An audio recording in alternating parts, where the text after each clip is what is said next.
Can you guys online hear us? Say yes. Yep, I can hear you, Tim. Perfect. All right, thank you. As soon as I can get the agenda pulled up, You don't have that memorized? I have the first part. There we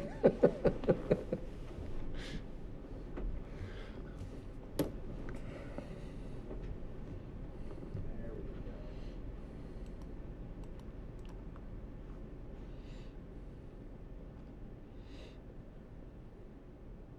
And you remember Lisa R. is on vacation, so will not be in the meeting tonight. All right. Oh, she's missing council Yep. too. Yep. Okay, I'll let Candy remind her Sarah's not gonna be there either. My council. Lisa T., you gotta do double duty then. All right, it's 6 o'clock or reasonably close to 6 o'clock. On Tuesday, June 24th, I will call the meeting of the Finance Committee of the City of Stoughton to order. And we have everybody but Lisa here, present in person or virtually. So I can certify that we have a quorum and certify that we are in compliance with open meetings law. Public comment. Hearing none. Communications and presentations. I believe we have a presentation. Hello. So my name is Andrea Jansen. I'm a principal with Baker Tilly and in charge of the city's audit. I'm excited to talk to you about the 2024 audit. Before we dig into the financial highlights, which is where we'll spend the bulk of our time, just a couple comments on the formal audit reports themselves. The larger document, your financial statements, at the beginning of that is our independent auditor's report, otherwise known as the opinion. We were able to issue an unmodified opinion again this year, commonly referred to as a clean opinion, so that is good news. I did want to just mention there is an emphasis of matter paragraph in the opinion. That's really the result of some changes in presentation. So you had change between major and non-major funds this year. That's a relatively common occurrence based on activity. Sometimes things pop to the front of the report. With a new GASB standard, GASB 100, they're requiring us to bring more attention to those types of changes, just so if you were to pick up this year's financial statements compared to last year, you would see that is a change. The other formal communication report that we issue, the reporting and insights from the 2024 audit. As a reminder, that is largely made up of required communications. So if you've read through that in past years, this will look really, really similar. There's some informational stuff in there too as well. But just maybe a reminder that we do issue a material weakness over financial reporting because we prepare the financial statements on the city's behalf, and we identified material adjusting journal entries during our audit. This is really, really common for cities of your size and staff size. So nothing that you need to remedy, but just something that we're required to report to you. So digging into the numbers, this first page, we are looking at your general fund results and focusing on fund balance. So just as a reminder, general fund is your primary operating fund of the city. And when we're talking about fund balance, that's the equity. In simplified terms, it's assets minus liabilities. So we've got 2023 versus 2024 in this first chart. The top bar graph is showing you a decrease in total fund balance. If we look at the different categories, starting at the bottom, non-spendable fund balance, just as it sounds, you can't really use it to pay your bills. That is about 2.3 million roughly at the end of the year. Primarily, those assets are tied up in advances to TIF districts. Your restricted fund balance of about 119,000, very similar to prior year. Signed fund balance, that's money that you've earmarked for specific purposes. In this case, earmarked for retirement and the 2025 budget. That's up slightly from 2023. And that leaves you with about 2.9 million in unassigned fund balance. So that category is not earmarked for any specific purpose, and we'll talk more about that one on the next page. So when we think about your decrease in fund balance in total, I like to look at the numbers below the chart. If you want to back up just below the chart. Yep. So in the middle column, you've got your final budget. You had planned for a net loss in the general fund of about 476,000 roughly, and your actual results were a net loss, 354,000 roughly, but better than what you had planned. So really the variance, you're fairly consistent or close to your final budget, but the largest, I would say, causation of the variance, you had some cost savings in your public safety function. If you want to look at the details of those, you'd find those starting on page 73 of the financial statements. So then moving on to the next page, here we are looking at that unassigned general fund balance, so that piece that's not earmarked for anything, that 2.9 million, and we are comparing that to general fund expenditures. So at the end of 2024, you're at 24.2%, which is actually within your policy range. So that is mapped out between the bold black line and the blue line on the chart. So first year in a few years that you've been within the policy. So that, even though it's a decrease, it was a planned decrease, and you're within your fund balance policy. So to me, even though you're looking at a decrease, this is really in line with where you want to be. We do have some comparative metrics plotted out here in the blue, and I would just say, as a reminder, we saw kind of a lot of municipalities increasing their reserves once COVID hit. So I would expect that some of those numbers, similar to yours, may start to trend downward back to more typical reserve levels. Moving on to the next chart on page 3. So here we are focused on general obligation debt. And the top line on the chart is your state statutory debt limit that is calculated at 5% of your equalized value. You're at 49% of your state statutory debt limit. The city has a policy to further restrict the amount of debt that you take over.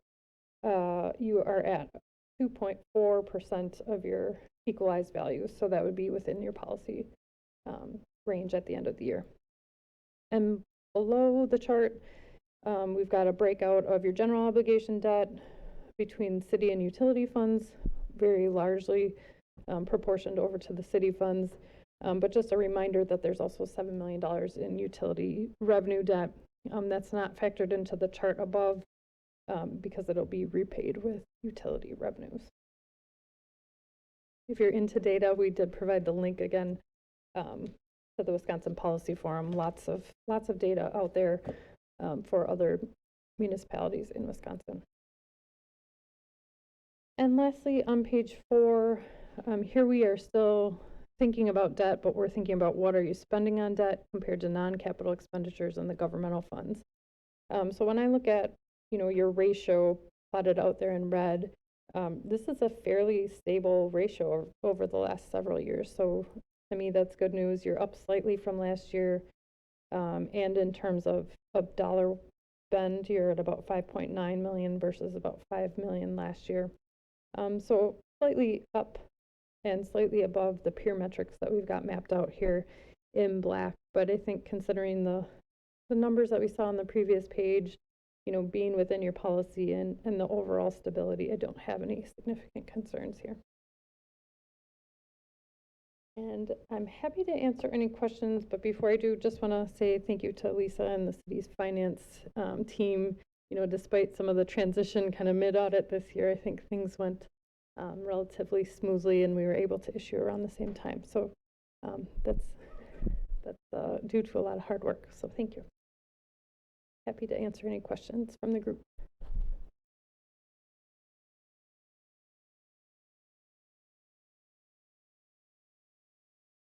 I don't have many. It's good to see, that again we got back with a clean audit, and that at least where we are, we don't see any wild fluctuations in there, and we see some stability in there. I know that we've done a few things over the last year to how we're switching where these funds are, that funds are, and how they classify and all that sort of thing. So that might be what some of the jarring look in there is, but it got us back to within policy. I know that that was one of our topics that we had late last year, I think, was the decision to get us back closer to where our policy was, because if we kept above it, why do we have a policy? So yeah, I think that's where that went. Lisa, how did you do through it? Was Well, I have to say, Dave and Nicole Marie did, the majority of the work was complete. There were just some few outstanding items. Sorry, I didn't have my mic on. But really my focus this year, with most of it complete, was just writing the management discussion and analysis. So having to write it on a year that I wasn't here, I think it went pretty good. you kind of had to jump in midstream, so. All right. Awesome. All right, thank you. Thank you.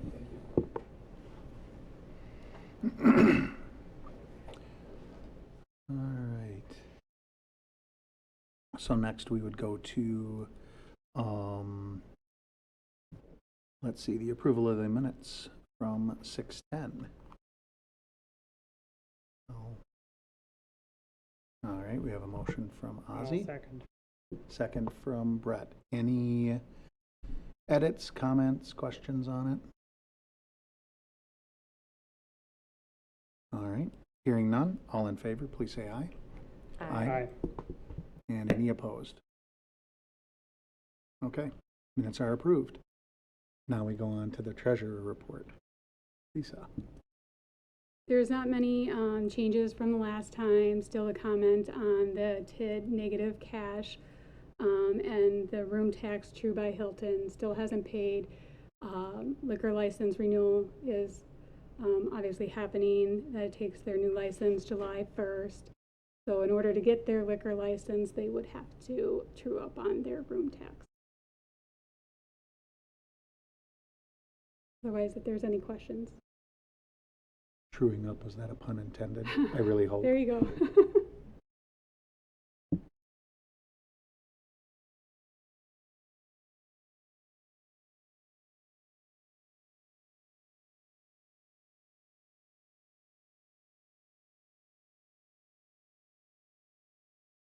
Any other questions on the reports?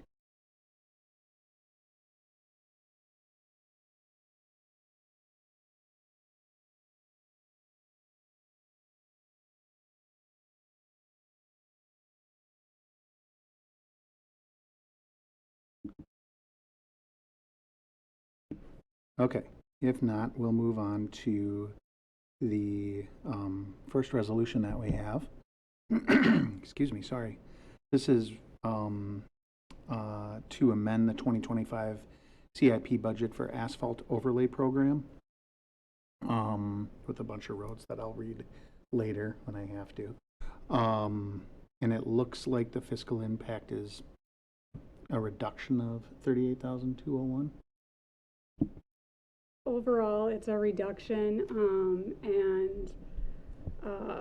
so there are some changes in the asphalt overlay, which the director can speak better to, but just noting that the senior center parking lot, all the full project isn't being completed this year due to some utility work, so we're reducing that project, so we're not issuing debt for that full project right now when it's not going to be complete. So by reducing that and the extra needed for the asphalt overlay projects, it's really a net of reducing the note proceeds. Brett, did you want to add anything? Yeah, just a basic overview of the project. So we're looking at doing a pulverization project on Christensen Way from North Parkway to Melham, and then also Melham from North Parkway to Page. and lumped into this contract, as Lisa alluded to, is some work at the senior center, basically the drainage area on the bottom of the parking lot. We are not going to do the full parking lot because through the planning process, the design process, working with Stone Utilities, they do have some work that they want to do in the parking lot with the 2029 DOT project. So we are going to just take care of some of the drainage issues at the bottom side of the parking lot, then forego the rest of the dollars that we have slated, and then put those in the CIP for 2029. Also, the low bidder was Payne & Dolan, who we've worked with before extensively, and they are a reputable company.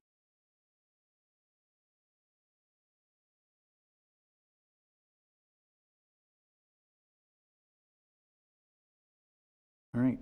Any questions? So, Brett, on the Christensen Way and Mellon, are we still working on some of that in-house as well? Yeah, great leading question. So we'll be doing the pulverization ourselves. I say this one we're sort of GCing. So we'll be doing the pulverization, the rough grading, and the hauling off of this project. And then we'll be saving the pulverized material to reuse in future projects. So basically, Payne & Dolan will be supplying the concrete work with their subcontractor, then also the fine grading and then asphalt work. And then we do have a concrete plume at the bottom of the hill of Christensen Way.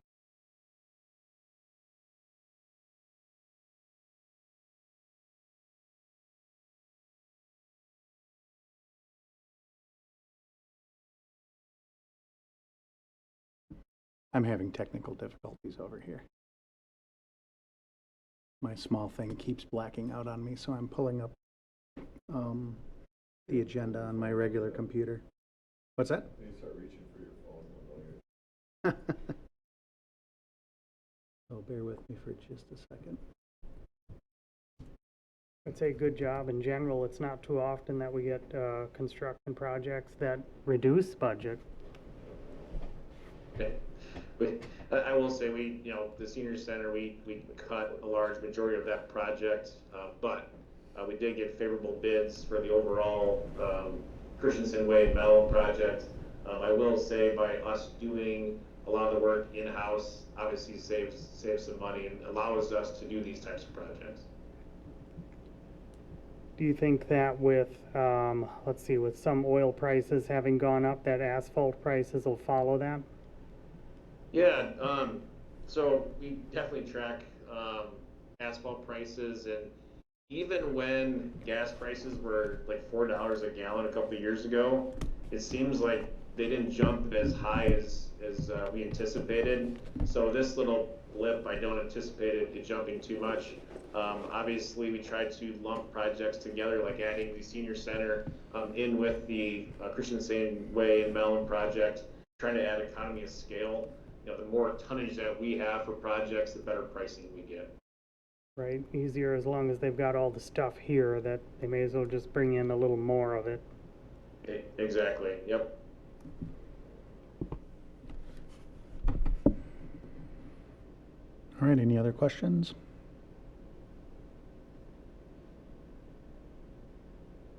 Okay, then I'd entertain a motion to move this forward to council. Move to recommend. Thank you. Brett? I'll second. All right, second by Adrian. Any other comments or questions? Hearing none, all in favor, please say aye. Aye. Aye. And any opposed? All right, we will recommend to council. Thank you. Next item is a resolution authorizing and directing the proper city officials to approve the City of Stoughton audit. So this is just a formality, just like you did with the utilities on the last meeting. Yep. Usually, I think usually what we do is we accept it. So the city attorney would be saying, we want to accept it because we're not actually approving their work, we're accepting their work. I think Right, and is- that's what the resolution. Yeah, So should we change the language to accept from approve? we can ask Rick if he Okay. has a preference, but I know that's something that's come up in the past. Okay. Not that we're doubting their work or anything, but I think it's more of a technical thing. Question for the parliamentarians in here. As the chair, do I have the authority, like, to move or second, or do you generally let somebody else? That's You what I usually figured. let somebody else. I think technically you could, but Okay, you have enough responsibility, you don't need to do that too. Somebody should be able Okay. to make it for you. well then I'll entertain a motion to recommend to council. I'll make it Uh, a motion to recommend to council. All right, motion by Ozzy. Do we have a second? I'll second. Second by Adrian. Any questions, comments, or concerns? Hearing none, all in favor, please say aye. Aye. Aye. And any opposed? All right, we will recommend acceptance or approval to council. The next item is a resolution to amend the 2025 adopted budget for capital projects. And I don't recall if there was a dollar figure on here. Did you want to speak to this, Lisa? Yes, so preparing for the 2025 debt issue, coming in, trying to reconcile truly what projects are gonna be done. I know there were a lot of changes from what was approved in the budget to some carry forward changes, and other changes that already happened throughout the year for specific projects. So going through that list with the additional changes, some already went over budget, some aren't gonna happen this year.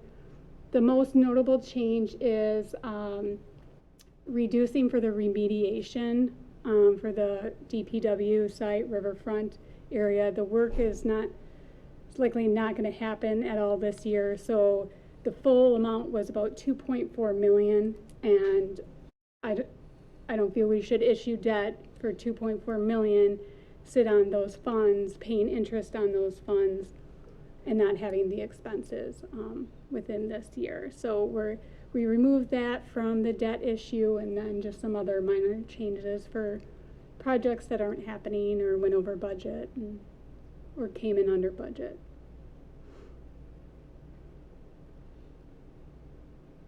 So we did delay the debt issue. It was supposed to be, the pre-sale parameters resolution was supposed to come to this meeting.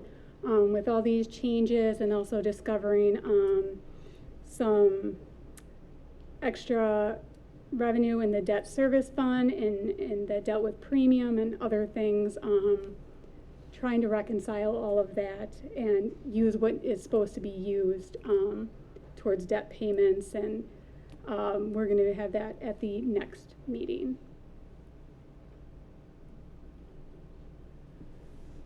So this overall decreases by, give or take, $2.2 million. Yeah. The debt, but it's all debt issue, it's not actual, like, Correct. yeah, okay.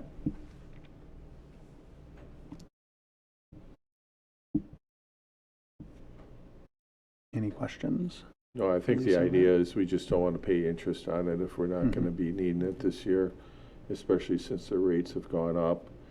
And, you know, eventually some of these items we will be issuing debt for, but I think often what happens is things are kind of fluid.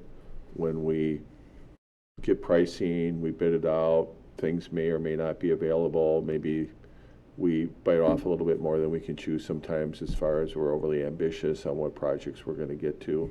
And I think what the director's trying to do is really get us in the appropriate place so we can have consistent money that we're borrowing. If we don't need it, it helps us with our ratings and things like that as well. So I think that this is a good move, and it's been a project we've had many years of not necessarily, sharpening the pencil to the point where it needed to be at the time we needed to actually do the borrow. And I think that's what Dave got us closer to, and Lisa's trying to finish it off here. So I appreciate the extra effort. I know it's not easy sorting, especially when you go back a couple years. Yeah, it seems fiscally prudent not to borrow when you don't need, until you need it. Yeah, and I think sometimes department heads take comfort to know the money will be there in case they need it. Well, if it's an emergency, we'll figure out a way to get the money. Any other questions? Brett? And the remediations in those will get, or that'll firm up more as soon as the riverfront project gains a little more traction, correct? Yeah, I think what will more than likely happen is once we get into a developer's agreement, we'll more than likely have to do some amending to the material maintenance plan for the remediation. So that'll, probably take us into the fall or winter, and then, as Lisa indicated, the work itself probably wouldn't take place till next year. So there's plenty to do now, but the current remediation plan was based on a previous developer, and the footprint is changed, and right now we have a basic footprint for phase 1, and once we get a footprint for phase 2, I think that will put us in a better position to amend that plan. That could take months in itself, depending on where the consultant is and the DNR is and the review process and how long their list is, where we land in the queue. So that's True North, that's Yes. consult for that one, Yeah. okay. Yeah, they're doing the redevelopment authority side of the river and the river itself. Okay, And from what I know, they have all the information they need, so they're working through updating and developing that second material maintenance plan for the river part as well. I think there was only one section in the riverfront development area with the way that Alexander's oriented their buildings. I think there was only one section that may not have been sampled that their building runs over, Okay. I think. Okay, so that's something that we should discuss with them. And then there's also an opportunity for the developer to apply for some grants to help offset some of that cost. It might be $200,000 to $300,000 maybe if they're able to secure that. So we'll probably know more about that as we get deeper into the process as well. So I think, plus the numbers could change because the tipping fees for the off-site contamination in the landfills change. We have hauled the stuff that was in the piles down there off-site in the last week or so. So really anything that's down there is below surface at this point. I'm hoping that tipping fees had sort of leveled off, because I remember it was based on like fuel surcharge is what was really killing us for that. But with gas prices settling back down, hopefully those did not continue to rise.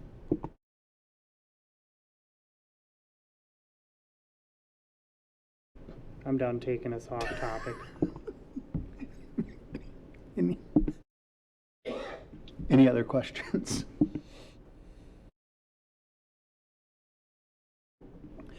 All right, hearing none, I would entertain a motion to recommend to council. I'll make the motion. I'll second. Motion by Adrian and second by Brett. Any final questions or comments? Hearing none, all in favor, please say aye. Aye. And any opposed? All right, we'll recommend to council. The next item is the agreement for maintenance of Scotland, Williams Drive, Skyline, and Burritt Road. This was with us last time, if I recall. Sure. And I can kind of review this one again. So you might recall we received a a request from Pleasant Springs to enter into a maintenance agreement for Scotland Road. There's 2 parcels on Scotland Road that was discovered that they were annexed years ago. Those 2 parcels have not been developed, so it's basically farm field. So there's basically just a driveway that goes into the farm field. And last year, Pleasant Springs replaced Scotland Road, and they decided that, you know, maybe the city should participate in the future maintenance of that road. So the 2 attorneys, our attorney and Pleasant Springs attorney, have been going back and forth and developing an agreement. I requested that we made it holistic, so we would have an inventory of all the roads that we share, and you can see those are listed in the recitals. I also believe that, you know, they had put language in there basically looking for compensation for the portion they maintain, which basically they plow, and they've been mowing, although we would say that the 2 parcels that are annexed, they wouldn't necessarily need to mow. The property owner by city ordinance would be responsible for that, and if they didn't, then, you know, it could be mowed and it could be special assessed for that cost if it came to that. We had an agreement with Pleasant Springs on Williams Drive, heading toward Glacier Moraine all the way down toward Page Street. At that point, we had paid for the reconstruction of that road with TIF money. We did not ask the township for any future maintenance. To me, it's the cost of maintaining these roads are reciprocity. You know, I mean, I really didn't want to get into a tit for tat. So my recommendation was to remove any reference to any dollars exchange at this point. So, you know, my recommendation would be to recommend the maintenance agreement with that language removed. And then Director Hebert, I don't know if you have anything to add. I know you were part of the conversations as well as the city attorney. Yeah, no, I mean, covered it well. Like Williams Drive, we've been maintaining that for, I believe, since 2012, 13, whenever that road was redone. There's a couple of smaller segments of roadways that we captured within this document that they do maintain. So, like you mentioned, Tim, some sort of reciprocity where we're all kind of doing our part in different segments. So I feel like it's a fair exchange of services, that nobody's getting a raw deal. Also, if there's future maintenance to Skyline Road, that they would, or Skyline Drive, I'm sorry, that they would tell us the year before what maintenance practices they're going to be doing, and then we would contribute a portion to that activity, like crack filling or slag sealing or something like that.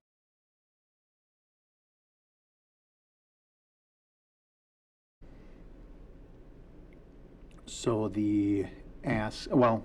before we go there, any questions for the mayor or Brett on this?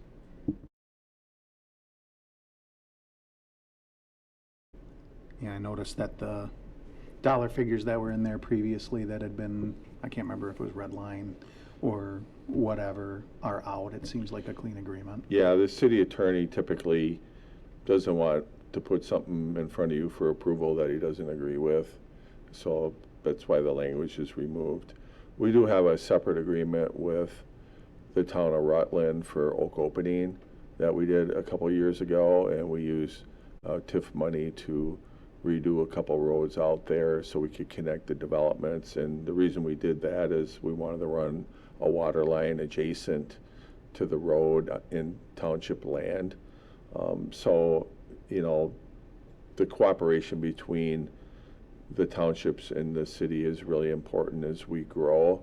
If the townships, you know, choose not to grow, if they can help provide access, that helps. Not only the city, but the school district, which represents the city and all the townships. So, you know, I think that what this agreement does, if nothing else, it at least provides us, you know, the inventory So, you know, future conversations, people will be able to pick up the document and say, okay, well, here's the roads are in question. If things change, you know, maybe there's an annexation, maybe there's a correction in something, or something comes up, they could certainly revisit and update this agreement as we go. But at least, you know, we have some documentation. Right now, we really have nothing. So I wanted to thank Director Hebert for going through and identifying all the different examples that we have with Pleasant Springs.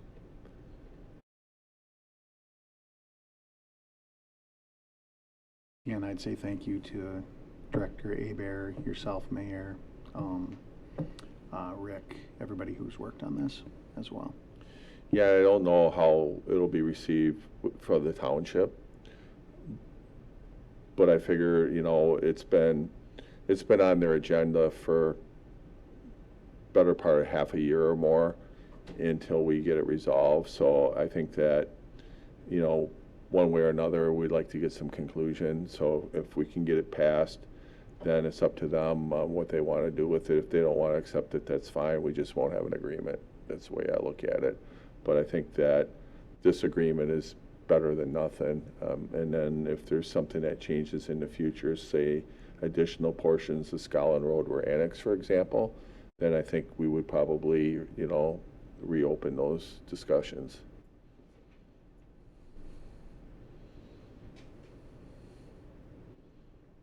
Okay, so are we looking for a recommendation to council then on We this? are, yeah. Okay, so I would open the floor to a motion to that effect unless there are further questions.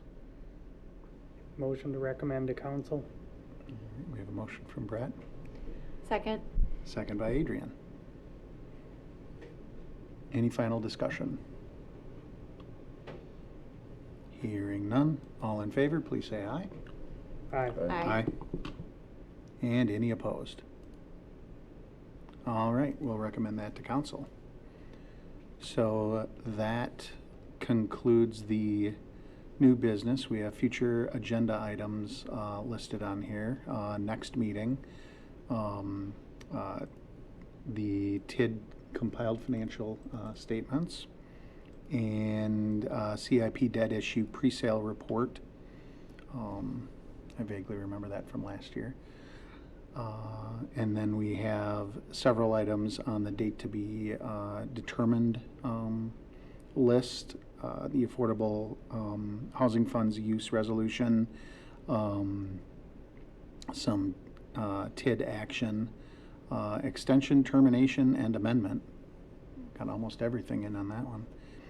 And our ever-present item referring to potential referendum. Anything that council members or staff feel need to be added to future agenda items? Well, we certainly will be discussing the budget. At least the operations portion is what we did at finance last year, and then the CIP portion, those meeting dates are out there for the capital improvement portion of it. So I think the budget process for the operations will be something that'll come through here. We're starting to get some preliminary data, but I don't know when we'll have enough to have an intelligent conversation.